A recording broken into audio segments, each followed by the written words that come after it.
Hello and welcome to the Tough Cover Podcast, a special WCW edition of the Tough Cover Podcast on the Painted Lines. And when I say WCW, I'm not talking Ric Flair, I'm not talking Sting, I'm not talking the NWO, I'm talking Wild Card Weekend. This is one of the best weekends of the sports calendar for me. If I'm really thinking about it, it's probably second. I think that March Madness first weekend is untouchable at number one. I think I'd argue Wild Card Weekend is my favorite weekend of the football sports year. I think it's the second best weekend of the sports calendar. So we are going to talk about that. Please follow me at Mark Henry Jr. _ and please follow the Tough Cover Podcast at Tough Cover Pod, and please follow at the Painted Lines at, you guessed it, the Painted Lines. And also, please subscribe if you're watching this on YouTube and set up post notifications to the Painted Lines, because I will be doing, or not just for this reason, there's a ton of great content over there. Sixers, Eagles, NFL, NBA, pop culture, all types of stuff. They got everything over there at the Painted Lines. But I will be doing a lot of more NFL draft content going forward, leading up to, end of April and the NFL draft. So a ton of my content will be over there, and you can always see that on Twitter or over on the Painted Line. So on today's show, we are giving you my picks on Wild Card Weekend, and I've got one for all 5 games over the next 2 days, and I've got a couple bonus college basketball picks at the end, late night tonight, if you want to stick around and hear that. I won't give too much reasoning behind it, but I will give out those late night picks at the end. If you have any picks or thoughts about my picks, leave them in the comments or tweet at me at Mark Henry Jr. _ and I will throw it up on the screen here. But without any further ado, let's get ready to gamble. And we are going to start it out with the first game, the first wild card game. We got a team in the Raiders that hasn't won a playoff game in 19 years, and we've got a team in the Bengals that hasn't won a playoff game in 31 years. You've heard it on every podcast. No one's ever sent a text message about the Bengals winning a playoff game because phones weren't invented, or cell phones weren't invented. So, I've heard it a bit too much at this point. I feel like I've heard it 15 times now. But I'm going against it, and I'm taking the Bengals -4.5 because those stats don't mean anything when you've got Joe Burrow. He's a franchise changer, just like Patrick Mahomes was, and just like plenty of quarterbacks have been. The Patriots weren't the Patriots until Tom Brady got there. So I think, not that Joe Burrow is Tom Brady, but I think Joe Burrow is the type of quarterback that kind of transcends all those skeletons that these franchises have in the closet. So I'm taking the Bengals here because I think they're the far better team in just about every way. The Bengals are +84 in scoring differential. The Raiders are -65. The Bengals have a significant advantage in DVOA. The Bengals smoked the Raiders 32-13 the first time around, which shows that maybe the Bengals have been up and down, but they're good, and their elite play, their best version of themselves is on another stratosphere from the best version of the Raiders. The best version of the Bengals is far better than the best version of the Raiders, because I think Burrow and Mixon, Chase, Boyd, Higgins are just such an electric offense. It's so hard to ignore any of them to focus on another. You can't sell out to stop the run and stop Mixon, because Burrow and Chase will kill you through the air, and it's hard to double Chase with the other weapons they have in Boyd and in Higgins, and the running game that they have, obviously, with Joe Mixon. The Raiders just have nowhere near the firepower that the Bengals do in terms of weapons and in terms of they've done a good job keeping games close, but we haven't seen the Raiders explode and dominate a game. I don't think there's going to be any point of this game where the Bengals feel out of it, where you as a Bengals better feel out of it. Maybe that's famous last words. I'll knock on some wood right here. But I just don't think the Raiders have the firepower and weapons to get it done. They've done a good job keeping games close and a good job keeping games low scoring, which is why this isn't a 5-star play for me. I feel very confidently that the Bengals will win this game. I'm a little bit nervous that Vegas won't keep this game ugly enough to cover. They've won 4 straight games by 4 or less points. The Bengals had 9 one-score games this year. So that's why I have a money line parlay with the Bengals and Rams at +120 to avoid the scenario where they win and don't cover. I feel the same way about the Rams in that game as I do about the Bengals in this game. I feel great about both teams winning. I don't necessarily feel great about both teams covering, but I will be taking the Bengals -4.5 here for 2 units. So let's get to my best bet today, which doesn't even hold a candle to the 3 bets tomorrow. But I like the Patriots +4.5 at the Bills. Belichick is somewhere around 54, 28, and 3 against the spread as a dog, depending on what resource you're using. 45 and 38 straight up in those games. Road underdogs of 7 or fewer points are 28, 14, and 1 against the spread. 67% in the wild card round since 2003, and in the last 4 years, that's even skyrocketed. Road teams are 15 and 3 against the spread in the last 4 years in wild card weekend, and 14 and 4 straight up. So that benefits 2 of our plays, goes against 1 of our plays. Allen is a stud, but I don't know if people still think of him as the young QB and the young guy that he is. He's a little bit unproven in the playoffs. He was not a world beater in the playoffs last year. He is 1-3 against the spread in the postseason. Sean McDermott is 1-4 against the spread in the postseason, as opposed to Bill Belichick, who has a wealth of postseason experience. When it comes to the playoffs, a lot of people value the QB disparity over everything. For me, I think these close, gritty playoff games come down to a few coaching decisions more likely than not. I always value the side that has a distinct coaching advantage. No disrespect to Sean McDermott and his 2 coordinators who are getting head coaching looks and interviews, and Brian Daboll and Leslie Frazier, but you're dealing with the GOAT in Bill Belichick. You're dealing with a defensive coordinator in Jerod Mayo, who's getting hired to be a head coach. You're dealing with an offensive coordinator in Josh McDaniels, who is one of the best play callers in the sport. I have full faith that the New England Patriots have some tricks up their sleeve in their 3rd matchup against Buffalo. And if you're a Bills fan, you have to be nervous about that familiarity against the best coach of all time. Give me Bill Belichick in a 3rd matchup against anyone. Belichick, McDaniels, and Mayo have been in a bunker all week, and it's setting up to be an ugly, brutal weather snow game, just like the last time the Pats took out the Bills. No one believed in the Pats then, and they came out and won, throwing only 3 passes. In the second game, no one believed in Buffalo, and they came out and won and punched New England in the mouth. Josh Allen played a great game. Now it's the 3rd game, and everyone thinks Buffalo's winning. Everyone thinks Buffalo's a legit AFC championship contender. Well, I think their longtime divisional rival and big brother has something to say about that, and I think the elements help them big time. Pats cover, Pats win, and move on to play the, Tennessee Titans. So, yeah, if the Patriots win, they would move on to play the Tennessee Titans. And let me just say, if the Patriots are able to beat the Bills, I love them to take down the Tennessee Titans. So let's get to my next matchup. And the next day on Sunday, I like Eagles team total over 17.5. They've scored 20 plus in their last 5 games, and in 14 of their last 15 games, and in 15 of their 17 games this season. Eagles team total overs have been my most profitable individual bet of the NFL season and of 2021 in general. Eagles team total overs have been a cash cow, and it's not like we're playing a defense that's unstoppable. Tampa just gave up 17 to the rudderless ship that is the Carolina Panthers offense without Joe Brady, with Matt Rule, and with the ghost that is Sam Darnold. Zach Wilson played his best game of his career and put up 24 points on this Bucs defense 2 weeks ago. They also gave up a furious second half comeback that almost lost them the game to the Buffalo Bills.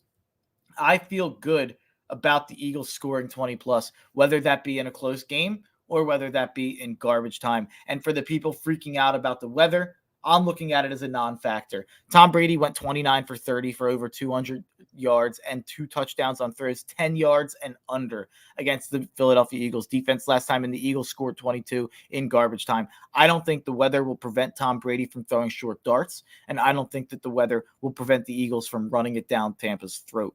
I'm not afraid that the Eagles offense won't show up, but I am afraid that the defense will give up the same types of plays that they gave up to Tampa last time, even in the weather. So that is why I'm not taking a bet here on the Eagles spread or on the Eagles money line. I am just sticking with the Eagles team total over. And maybe if you're out there and you don't want to just take the Eagles team total over, maybe take the full game over. Because like I said, I still think the Bucs will be able to make things happen in the short and intermediate routes. And I still think the Eagles will be able to do exactly what their game plan was coming into the game regardless, which is run the ball down Tampa's face. So I think the Bucs win. The Eagles score a lot of points, and I think that cover could be close. I think I'll say that they cover. I'll say they lose 35-27 and get that cover. So let's move on to the next game.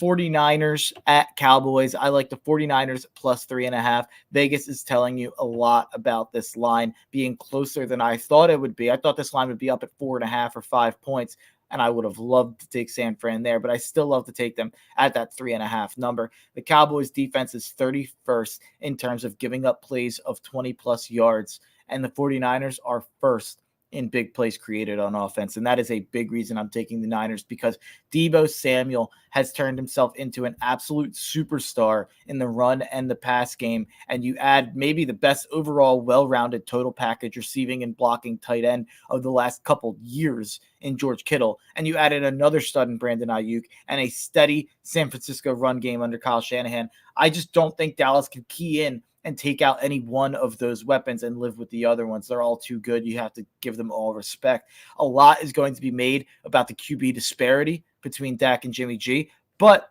I actually like San Francisco's weapons more than Dallas. That might be a hot take you won't hear a lot of places. I think San Francisco's weapons, they have the best one on either team with Deebo Samuel. And Jimmy G is more than competent when he's healthy. And in my opinion, he has, like I said, even better weapons than Dak has. And he has a weapon that Dak has no match to. And that is the biggest reason that I like the 49ers. Again, like the Patriots, the coaching disparity. Give me Kyle Shanahan over Mike McCarthy 10 times out of 10. All four coordinators on both teams are up for jobs, so I'm going to look at that as a wash. But I think Kyle Shanahan is going to coach circles around Dallas, and I hope he's got some stuff cooked up that Mike McCarthy and Dallas have not seen from the Niners offense. San Fran is more battle-tested in the NFC West, playing a much tougher schedule than Dallas has. Dallas hasn't really beaten anyone in a long time since they narrowly escaped New England. Not to mention, like I said with New England, road teams are 15-3 straight up, or 15-3 against the spread, and 14-4 straight up over the last 4 years in Wild Card Weekend. Dives is chiming in one more day. What are the lines saying about the Eagles? The lines seem to be sticking around that 8.5 number, 8 number. And I think that it's fair. I think that Tampa's a really good team, and it's Tom Brady on the road. And, for instance, if San Fran was going to Tampa, I think San Fran would probably be a 6.5, 7-point underdog, or maybe a 6-point underdog. I think that, I think if Arizona was going there, I think it'd be the same thing, 6.5, 7-point underdog. We are the worst team in the NFC playoffs, which we knew coming in, but 8.5-point underdogs have won plenty of times. And like I just said, road teams are 15-3 against the spread in the last 4 years in Wild Card Weekend, and 14-4 straight up. A lot of road teams have went on the road and won as of late. So going back to the Niners point, and I'm sure Eagles fans are happy out there that I'm betting against the Cowboys, and I'm sure that they won't hesitate to bet against and root against the Cowboys with me. Ignore the fact that it seems like everyone and their mother is on San Francisco. This game will not be decided by how much money is pouring in on both sides. This game will be decided by what happens on the field, and I'm sticking to my guns because I think the Niners are the better football team. I think they're more dangerous beyond this game, and I really like San Fran to win out right here, let alone cover 3.5. Give me San Fran 31-28. Moving on to the next game, we've got Chiefs team total over 29.5 against the Pittsburgh Steelers. The Chiefs have scored 30 plus in 4 of their last 5 games, and in the game that they didn't, they scored 28, and they could have scored at the end of the game. They sat on the ball in the red zone, people like me that bet the Chiefs in that game against Denver, I'm sure that we would have liked for them to score and keep that 30-plus point streak alive and make that the last 5 games. But they scored 36 on Pittsburgh's defense 3 weeks ago. Pittsburgh also gave up 36 to Kirk Cousins and the Vikings and 41 to both LA and Cincy. So while the Steelers defense is no joke, they have a lot of really, really good pieces. They have given up points to high-scoring offenses, and the Chiefs are the absolute definition of that. So I'm riding with Chiefs team total over 29.5. I understand if you want to take Chiefs minus 12.5, that's where I would lean if I was taking a pick on the spread. Home double-digit favorites are a perfect 5-0 against the spread since 2003. Pretty crazy that this is only the 6th time in the last 18 years that there's been a double-digit favorite in the wild card weekend. That is a pretty crazy storyline. And Dibes here, if the Eagles upset the Bucs, what's the bigger story? Gannon stop Brady or Jalen Hurts beats Brady? I think it would.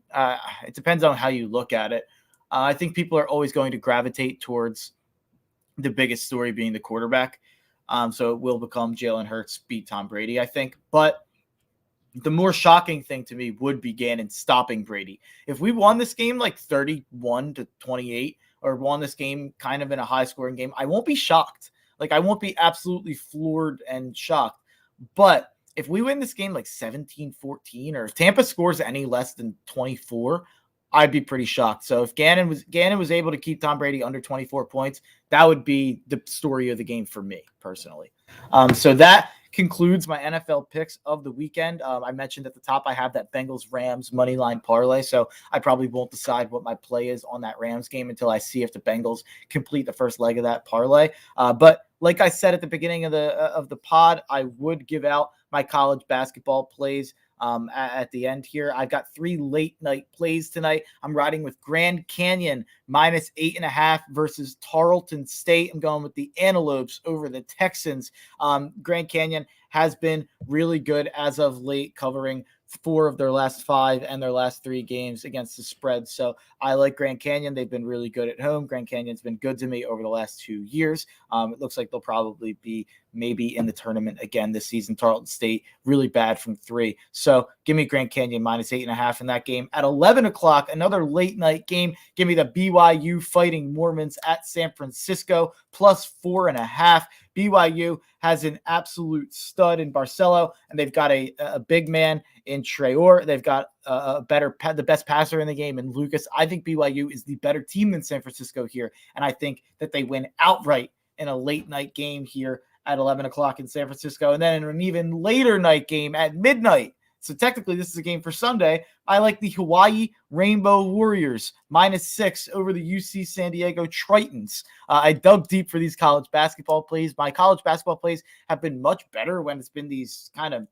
money in the dumpster situations in these mid-major teams instead of me betting on the Big Ten and these other things. I've killed the Patriot League, so I hope that my, my West Coast, my late night college basketball knowledge is up to snuff for tonight, because those are my plays. So let me recap my plays for anyone joining late. I've got Bengals -4.5 versus the Raiders for 2 units. I've got a Bengals Rams money line parlay at +120 for 2 units. I've got Pats +4.5 at the Bills for 3 units. I've got Grand Canyon -8.5 versus Tarleton State for 1 unit. I've got BYU +4.5 at San Francisco for 1.5 units. And I've got Hawaii -6 for 1 unit versus UC San Diego. For tomorrow, I've got Eagles team total over 17.5. 5.5 units to win 5 units. I've got the 49ers +3.5. 4.5 units to win 4 units. And in my favorite bet of the weekend, I've got Chiefs team total over 29.5 for 6 units. And I've got one more play here for you. Let me make sure that I'm not leaving you guys out on one of my plays this weekend. I have it right here in a different note.